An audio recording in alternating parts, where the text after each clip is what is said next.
Ricky Wifler is a 7-foot, 400-pound quarterback, and it is the unanimous #1 recruit in the nation. He just finished his senior season in North Dakota at Belcourt High School, where he won his small town a state championship. Now he has the biggest decision of his life to make. Ricky must decide what college will be blessed with his presence. Ricky has scholarship offers to some of the best programs in the country, like Alabama with Nick Saban, Texas with Steve Sarkisian, and Michigan with Jim Harbaugh. Ricky has 3 things he's looking for in a college program that will guide his decision. With these 3 things in mind, it came down to Minnesota and Colorado, with distance being the deciding factor since both programs are Power 5 and offering Ricky starting spots. He landed on Minnesota and the Golden Gophers with Coach PJ Fleck. Only a 1-hour plane ride for Mama Wifler, and Ricky now has made his college decision. In Ricky's first practice, he made sure to get comfortable with his teammates to build chemistry as he hit his tight end for a first down, and finished his first college practice with 11,000 XP, with which he upgraded Chick Magnet, which is obviously something Ricky is very used to. He now jumped up to an 83 overall headed into his first college game against UNLV. And yeah, I don't know why Ricky isn't playing. He was promised a starting spot from Coach Fleck, and all Ricky is getting is holder duties, which is not good. We end up winning the game at 28-3 against UNLV, but Ricky feels lied to. But Mama didn't raise no scaredy cat. Ricky will practice hard and earn a starting spot the hard way. With Coach's decision to start Tanner Morgan over Ricky, we had to showcase our talents in practice and wait for our first opportunity. As we continue to work hard in practice and dominate the scout team, Ricky keeps showing his immense potential and why he should be the starting quarterback. We held the front door twice with upgrades and upgraded our Chick Magnet again, even though obviously Ricky doesn't need it, and we boosted up to an 89 overall, heading into our week 5 game at home against Iowa. Down 13, Coach Fleck decided to give Ricky a chance and keep our undefeated season alive as Ricky drops back, looking downfield, looking at R1. We hit him, and Lemecki, well, he drops it. Dang it. Now down 16 at midfield, Ricky takes the snap, looking underneath, and yikes, Ricky just got baited by whoever Merriweather is. Ricky! Still at 16, we drop back. Ricky rolls to his right, looking for X. We hit Brown Stevens. Good throw, Ricky. Facing a 3rd and 10, the situation is getting scarier by the minute. Ricky needs to step up. Wifler rolls back and throws to the running back swing, and Willis uses that speed and gets us a first down. 4th and 1 in the red zone, Ricky dropping back. He sees its man, hits the out route. Oh my God, dang it, dude. Nawak Baduki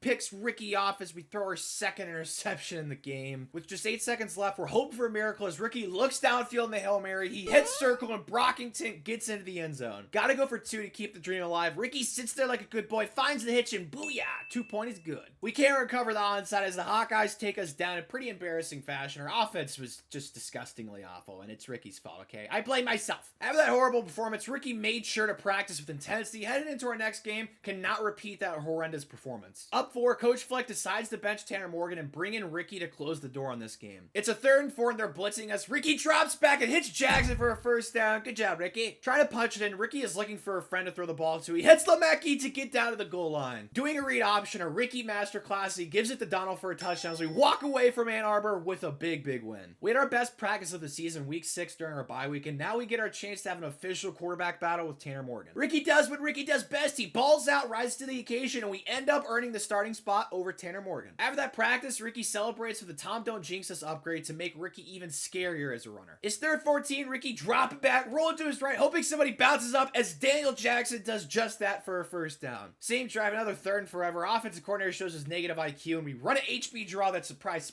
it sucks, and it does nothing. Okay, it's horrible play call. We finally get past midfield the 2nd quarter now. 1st and 10, option, Ricky keeps it. Look at the humpback Will with his cheetah legs get a first down. So beautiful. 3rd and 2 now, another option call as Big Rick runs through little boy's arms, tackles, and gets the first down. I think the offensive coordinator realized Ricky is a baby gazelle disguised as an elephant at quarterback as we call a quarterback design run, and Ricky has a lane. He's going to sprint in the end zone for a touchdown to get a 7-0 lead. Down the red zone, we need to capitalize here as they call a quarterback draw, and Ricky takes it and glides through to a 4th and 2. Our offensive coordinator, Stu, calls another quarterback draw, and yeah, blown up like Ricky in the Golden Corral bathroom. Sadness Everdeen in full effect. Now the 4th quarter, facing a 3rd and forever. We fake the handoff. Ricky gets scared and escapes the pocket, looking downfield, scrambling. No one wants to help out Big Rick as we throw a prayer and he gets swatted away. Not good. Now for the 25, Coach Fleck and Coach Stu opt to go for it as Ricky snaps it, looks downfield, rolls a bit to his right, gets hit, but delivers a strike to circle, and yep, Not enough. That sucks. Neither team could score as we enter overtime down 3. We have a chance to win here. Ricky runs away, showcasing his unmatched speed and swerves out of bounds for a first down. Now 3rd and goal. Ricky drops back. No one's open. Ricky panics, rolls to his left, finds an open receiver, and Chuck E. Cheese, dude, he misses the throw. Now tied at 10, 3rd and 2. Ricky feels the pocket get ornery and escapes, trying to create magic. He gets hit while throwing, and yeah, somehow Slender Man kept the foot in bounds, and we end up losing to Northwestern 16-10 in Ricky's first start. After that disappointing loss, Ricky upgrades the Crow Hop to help with throw power and some acceleration to get the Ford F-150 into hyperdrive quicker. We struggled in our next game as well. It's almost halftime. We have 0 points as we hand it off and our running back freaking fumbles, man, and Ricky struts off the field in dismay. Down 13 before half, Ricky wants to ensure coach he made the right choice as he drifts to the right, throws across his body, and throws the ball to India.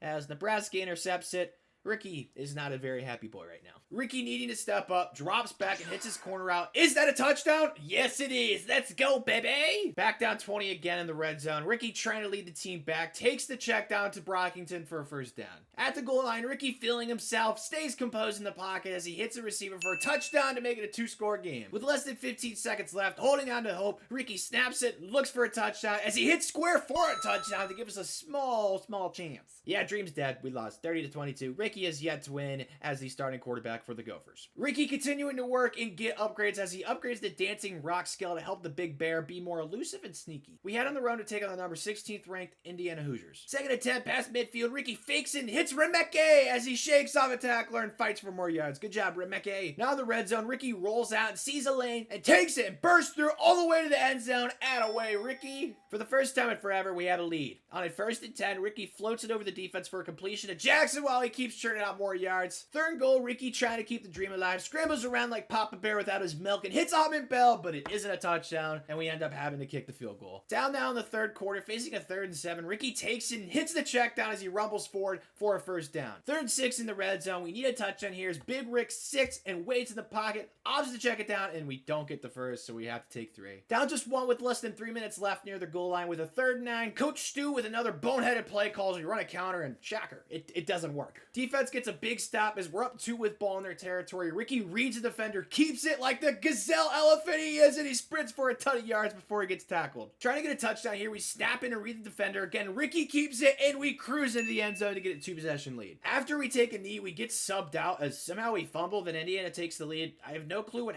just happened, but I think we choked like Golden State. Hoping for a miracle before we live a life of shame, Ricky snaps the Hail Mary as it glides in the air, and we actually hit the receiver, but we don't get the touchdown as we walk away from Indianapolis with a heartbreaking loss. Against the Nittany Lions of Penn State, Ricky wants to get the bad taste out of his mouth. He sits in the pocket, rolls to his right, and hits Chris Ottman Bell. It's 4-2, but Coach Stu told Coach Fleck to screw off, and we go for it. Ricky sitting and waiting, then throws a strike to circle to get the first down. Ricky in the red zone, he drops back a bit, then hits Daniel Jackson to get the first down. Facing a 4th and goal, Coach Stu giving Big Rick a chance as he sits and waits, and forces a throw that's incomplete as we come up short. That's what she said. Before the first half is over, Coach Stu calls 4 verticals, Ricky's favorite play as he hits LeMahieu for a big gain. Almost halftime at the goal line, Ricky takes the snap and hits the slant immediately for a touchdown to tie it up. Needing to tie this game up, Ricky dropping back, X's open Ricky, and he hits him to tie this bad boy up. Good throw, Rick. Down through with a chance to get a game-winning drive, Ricky rolls out, looks downfield as the safety gets off his man. For some reason, Ricky launched it with that chick magnet upgrade and completes down near the goal line. 3rd and goal, we don't want to settle for 3. Ricky looking around and scrambles and creates as Chris Ottman Bell gets open for the touchdown. Out of way, Chrissy. We pull out the W, 21-17, to get Ricky's first win as starting quarterback over Penn State. We upgrade the hold the front door and then do some rock sliding to catapult Ricky up to a 94 overall heading into next game. Down 10-0 early, Ricky rolls out trying to create as X bounces up and Ricky delivers right to LeMahieu for a big gain. Then Coach Stu calls an option to showcase the baby gazelle elephant man, and Ricky keeps it for a touchdown to get us on the board. Ricky dropping back on 3rd and goal, they're blitzing. Ricky tries to escape, but the enemies bring Ricky down and we take our 3, sadly. Wisconsin up 14 now, our defense is blowing chunks, but Ricky ends up finding a receiver downfield for a huge gain to try and get points before half. Now 1st and 10, Ricky dropping back, corner route gets open, hit him Ricky, lofts it over the defense,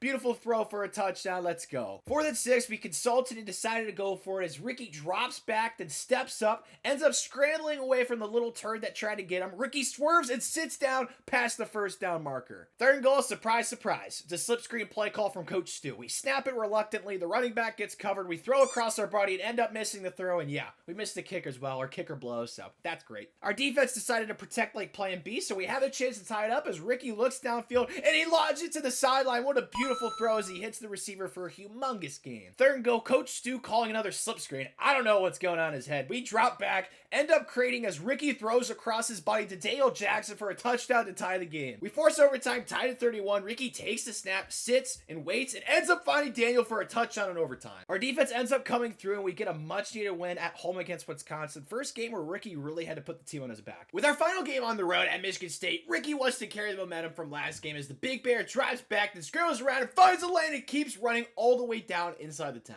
Next play, Ricky snaps and hits the tight end Jones immediately for a touchdown to jump out to a 7-0 lead. Near the goal line, Ricky rolling back, looking around for his friends, and finds one in the back of the end zone to get the lead back. Before half, Big Rick has a chance to take a 2-score lead heading into half as he sits like a good boy, then scrambles out and creates an opening to Jackson for a big touchdown before the half. Well into the 3rd, Ricky dropping back, drifting to his right as a receiver runs wide open. Deliver it, Ricky. Come on, buddy. And he does. Beautiful throw for a touchdown. Ricky is balling this game. Sparty trying to come back, but we're in the red zone. Ricky throws almost immediately to Jackson for another big touchdown. We cruise through a huge 42-24 win with a big offensive explosion as Ricky wins player of the game, playing exponentially better these last couple games. We hold the front door back-to-back weeks to boost up to a 96 overall with now 99 throw power. We ended up finishing number 22 in the country, but not good enough to get a chance at the Big Ten title this year, which blows. So Ricky ended up going to work in the lab, balling out per usual, and upgraded some more rock slide to get to 93 acceleration, which is just unfair. Headed into our bowl game in a snowstorm. That's exciting. Against Tennessee. First drive of the game, Coach Stu calls a triple option. Ricky reads the defender, keeps it in. Oh my goodness gracious. There's a great gaping hole. Ricky works his magic in the open field and waltzes into the end zone to storm out to his 7-0 lead. Now down 3 near the red zone, facing a 3rd and 1, another read option, and again, Ricky makes the right choice as he swerves outside to make a man miss, then gets tackled down inside the 10. For the 13, Coach Fleck trusted Ricky in a snowstorm. We gotta prove him right as Ricky rolls out and attempts to create all the way to the sideline, and we get popsicles. That's not good. Sorry, Coach Fleck. Before half, a chance to take a lead. Ricky dropping back. It's a blitz, and Ricky finds the open man to move the chains. Less than 15 seconds left. We're going for it. Coach Stu has a run drawn up as we give it to Donald as he tries to plow, and he does for a big touchdown before half. In the 4th quarter, up 4, 3rd and long, Ricky makes a quick strike, and it's somehow caught for a 1st down. Nice catch. The offense is now at the goal line. It's an inverted veer as we read the defender. It's a keeper. We walk into the end zone to take a 2-possession lead. Tennessee scored and got the 2-point, which blows, but on 3rd and 9, we throw a wide receiver screen, and Daniel almost gets the 1st down, but we're forced to punt, and yeah, our defense choked. Now we're down 4 with just 4 seconds left. We snap it and pray for miracles. We launch it and it floats in the air, and then it gets batted around like a piñata as we lose to Tennessee in our final game. Ricky and the Gophers walk off the field in defeat, but this will fuel us headed for year 2. Would Alabama fall off and suck if they only recruited 3 stars? If you want to know, click the video on the screen. I think you'll love it.